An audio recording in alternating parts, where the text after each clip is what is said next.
So after more working just away made in the guard a mines slave? and some extracurricular activities, This is the RPG created by one man that is embarrassing top developers. So, let's see what Busters and AAA RPG titles this of is. varying levels of overall quality, the amounts of cash it takes to produce today's top titles have reached the hundreds of millions of dollars, and even then, tragically, more and more still leading to a product Fail, that limps fail. into the limelight. But all the way back in 2006, near enough down the road from where I live, a man would sit down with the mind to achieve the seemingly impossible, to develop a game single-handedly that would, as its development progressed, go on to become one of the most highly praised RPG experiences ever made. What game is shoving this? aside Goliath studios and publishers to sit at a review score that remains even till this day as literally overwhelmingly positive.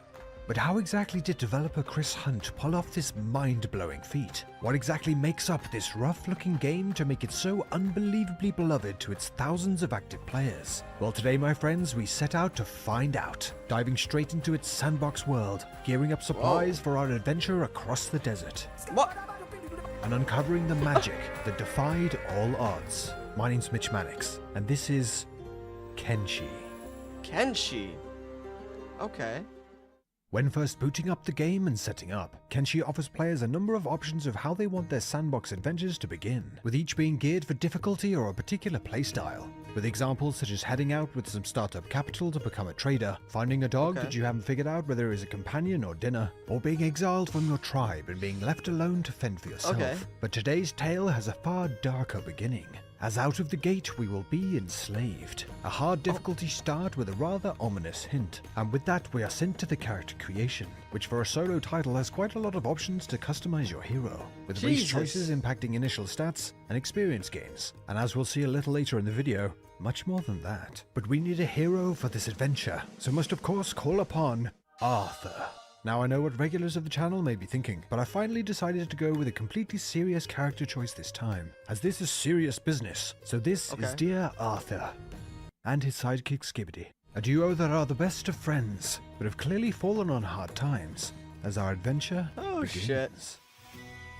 Right away we find out that that hint was not kidding around, with both Arthur and Skibbity having to dart straight to a nearby cage to subdue the guards, with poor Skib not quite making it, and getting beaten to the ground before being placed in his bindings. Skibbity vowing to get his revenge on a particular jeering guard, that may or may not have called him a nightmare fuel hat stand. As we are taunted by our captors, the Holy Legion spouting their religious rhetoric and shaving Arthur's head, we get a look at our surroundings, and I'll level with you. Early on for me with Kenshi, I was skeptical on whether this game was truly something special, or just triggering a lot of older RPG nostalgia for players, with its click-to-move system, absence of NPC voice dialogue, and rough around the edges visuals. But if there's something great truly held within, it looks cool. We'll find it. Starting first by finding a way out of this terrible fate in the prisons of Rebirth. With Skibbity finally coming to, we set about fiddling around with the cage's locks to improve our knowledge of lockpicking. Hours and hours dragged by, and although such knowledge was good, it was also vital, as both Arthur and Skibbity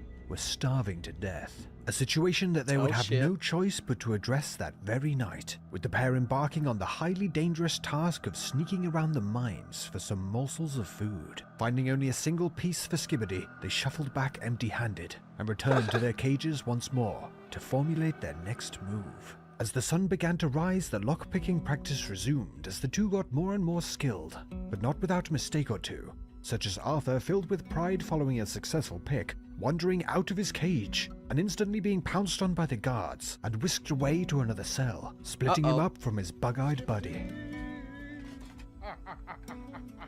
This is cool. Laugh while you can. After getting accustomed with Arthur's new cage, we are sent out to work in the mines, getting a further look at the game's skill development. Each character in Kenshi has a wide range of skills to progress and work towards, beginning of course from nothing, making the early game a truly savage environment, skillless and hardly able to defend yourself against the aggressors of the land, which there are many. But we would not need a mastery of the sword for what would come next, as while Arthur worked away in the baking sun, Skibbity was plotting his revenge on a certain guard he had suffered from the day before. Waiting till the dead of night, he snuck out once again from his cage, all the way to one of the guard's quarters. In a keen sleight of hand, he unlocked his bindings, crept up to the sleeping fool, and carefully removed his armor, instead replacing them with Skibbidy's own slave shackles. It was a long shot, he thought, but upon completion he snuck back to his cage and eagerly waited until morning, where the violent, now former guard, got quite the wake-up call. With hard work, blood and sweat, you can still redeem yourself. Oh, hello. Fancy seeing you here.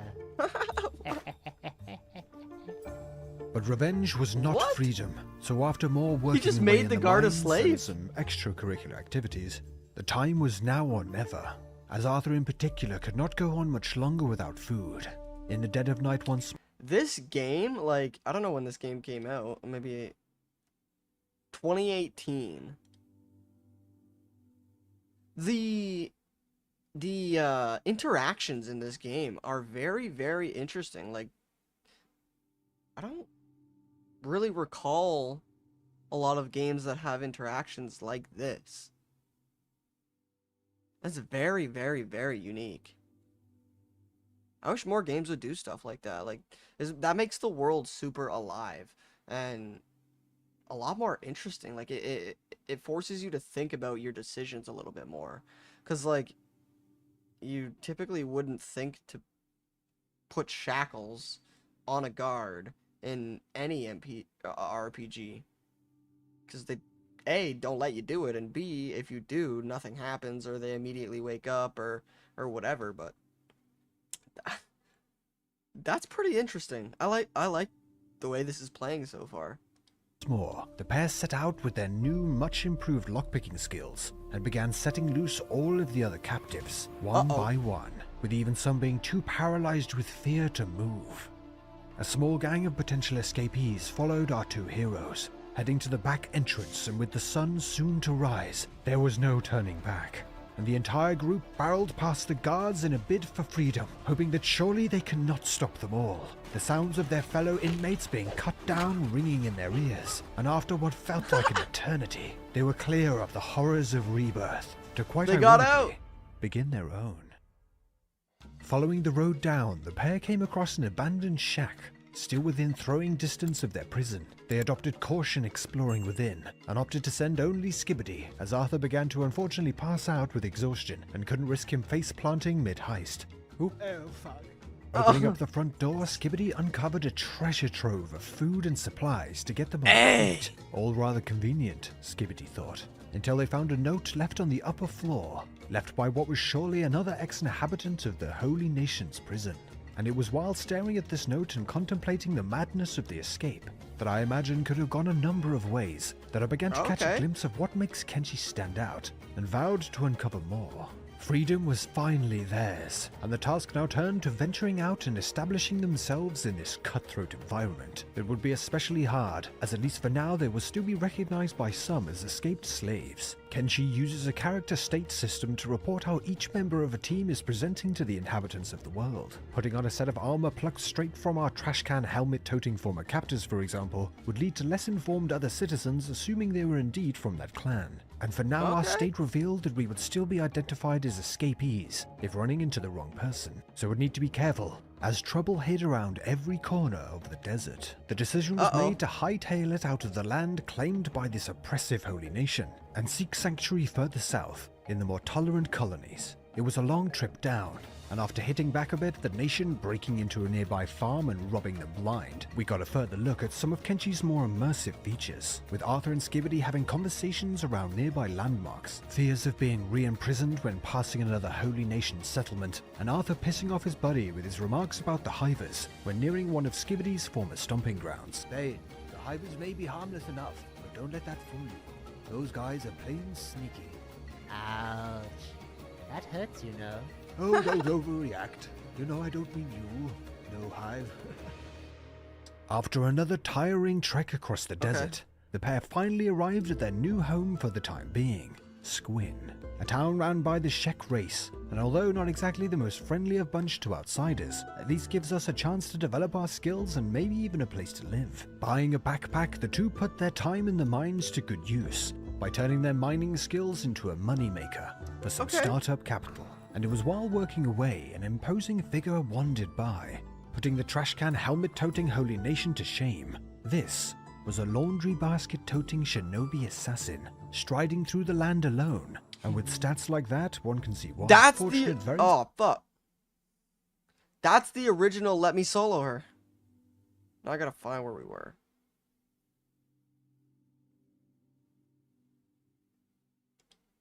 Holy Nation to shame. This was a laundry basket-toting shinobi. This is the original Let Me Solo Her. Assassin, striding through the land alone. And with stats like that, one can see why. Which made Skibidi think, if they could make it to where they resided, maybe they could join these mysterious shinobi and become just as powerful. The rare shinobi sighting was not all the surrounding area had to offer, it seems, as we of course had to make sure to keep an eye out for gangs of roaming bandits looking for easy targets, and dash back towards the safety of the hulking town guards to ensure victory and to get some combat experience, albeit brief, even when getting absolutely owned. Oh, fuck. With some funds finally lining our pockets after selling off some collected ore, we added to our party by picking up a pack bull from a gang of local animal traders. Picking up being the key phrase here, with Arthur taking it very literally indeed. The next addition to our party came after checking the local bar for someone to help Arthur with his unfortunate, very slave-like haircut, coming across a Shek mercenary looking to join us, which we just could not refuse, as something about her just spoke to us. The next step would be somewhere to call home while we set the stage to build our own settlement down the line. So turned our eyes to a broken down property in Squin, with the mind to fix it up ourselves, and with another member of the team sped things up nicely, with another hand on deck to gather materials to sell. However, the bandit threat remained to slow the team down now and again, causing some rather gruesome flaily injuries, including a bandit that I have to take my hat off to, even with 2 broken arms still flailing around in the background, surely just for moral support. What? That is a little bit crazy. At this point, and Arthur with his shaved head and beard combo looking like a scuffed Andy Tate. Oh, Andrew, stop it. Stop it, Andrew. Andrew.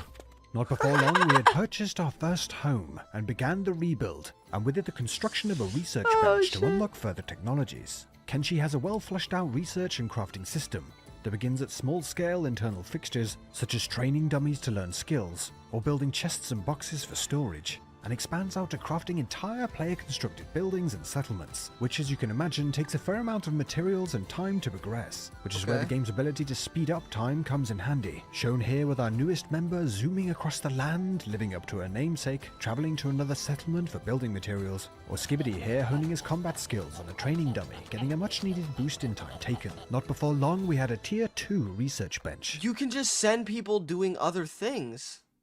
Leveled up strength carrying around a whole bunch of iron mined from nearby, and made some comfy beds to finally enjoy a good night's sleep. But Skibidi lay awake, still with something on his mind. Either that or he just sleeps like that, which would be cursed. He lay awake thinking of the shinobi, and the possibilities they could hold for them all. We must track them down. He thought. They hold the key to growing stronger. With the morning came Skibidi's pitch to the others, and the decision was made to trek across the desert once more to locate the mysterious shinobi clan. With the group gathering their things and wasting no time, this new adventure would of course come with it a whole range of new dangers, coming across a colourful new land and getting chased by a group of bandits deep within it, just to be awkwardly saved by Skibidi's former tribesmen, and on the way out getting introduced to one of the game's most formidable and hilariously named foes. I mean, what is he doing? What even is that? I can't think of it. What is it? It's just some sort of... Big thing! Ah, bloody hell! Taking another chance to snap back at the Holy Nation, ransacking another one of its properties, and after being chased, bitten, beaten and broken, ultimately arriving at the Great Desert, and with it soon after the settlement of Heft, the home of the Shinobi clan. With the other two exhausted from the journey, Arthur alone made his way to the clan's headquarters, and after paying for his acceptance into their ranks, made his way to their advanced training room, and began truly honing his skills, as he too had This is one of the most advanced and interesting games I've ever seen. Like, truly, I mean, it doesn't look great, obviously. But what in the, like, This, and one dude made this. Like, the complexity in your mind in order to create all of this is insane. There's random people running around in the background, random bandits and enemies with broken arms flailing like noodles. You're controlling 4 characters. One's a cow that can be at different places at different times. I mean, that's insane. I've never heard of this game. Forgotten that there was still a serious score to settle. If it wasn't clear already, Kenshi does not need to have the sharpest visuals or the most cutting edge of gameplay mechanics. What Chris Hunt has done with this project is create a single-player open-world RPG sandbox that not only overflows with character and immersive elements, but one that constantly and dynamically sets the stage for an endless number of stories for the player to craft and experience. There is just so much to this game, far too much to get into one video alone. Small touches such as when we were escaping the prison, one of the freed prisoners thanking us and asking to join our group, not to mention getting away with swapping out the guards' gear and getting them locked up with the other slaves. The player's chosen race having a legitimate and realistic feeling impact on the experience, from how passers-by speak to you to getting access and favor with certain tribes and clans. I even, while cheekily attempting to use the Holy Nation outposts, got stopped by them and was grilled for having non-humans in my party, but was able to lie about them being my assistants and slaves to get them off my back. The integration of the various factions and their beliefs and politics all mixed into this incredibly harsh and overwhelmingly rewarding feeling experience makes Kenshi on first glance look like a relic of the past, but after experiencing it for myself, spiraled into one of the best RPG experiences I've had in years, with a level of freedom and immersion that AAA developers can only dream of, embodying that feeling of wandering off into the distance, only speculating on what might unfold. The game's music and tone striking a feeling of hopelessness, yet adventure. Wow. There is so much to this game that I feel like I'm only scratching the surface, and if you would like to see more of Arthur and Skibbity's journeys, as we uncover more of this incredible title, and maybe even settle some scores with the Holy Nation, let me know by dropping a like on the video, and of course your thoughts in the comments. And if you haven't tried Kenshi, don't be put off by first glances, as this game more than justifiably sits at an overwhelmingly positive score, following the work of a single man that through hard work and dedication... The fuck? How did that even happen?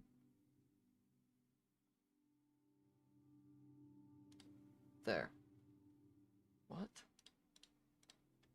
Pulled off what a lot would have thought Sorry about that. Impossible.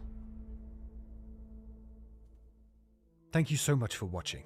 As always, I'm keen to get your thoughts down in the comments. If you're a fan of RPGs or just looking for a laugh or two, you're in the right place. So don't forget to hit that subscribe button so you don't miss an upload. I want to give a massive shout out to the channel members for helping support the channel. If you're interested in joining as a channel member for all sorts of perks, including exclusive videos, the info is down in the description. Thanks again, and I'll see you guys in the next one. This game came out in 2018. Sorry here. This game came out in 2018. Okay, so let me put it this way. PoE, Skyrim, Cyberpunk, and RuneScape combined, and WoW combined, don't have as many intricate and complex systems as this game. You have multiple people randomly joining your group just because you've got freed out of a prison together. You can control multiple people, send them off throughout the map when you're not even together. You can have people who you control that are just animals. They don't really do anything. They're just maybe pack mules or whatever. People can have broken arms and still run around while their arms are flailing, clearly broken. Like he said, the races have certain implications towards the game in one way or another, whether it's positive or negative. I mean, all of this together, again, it doesn't look amazing, but holy, wow, that is an in-depth game.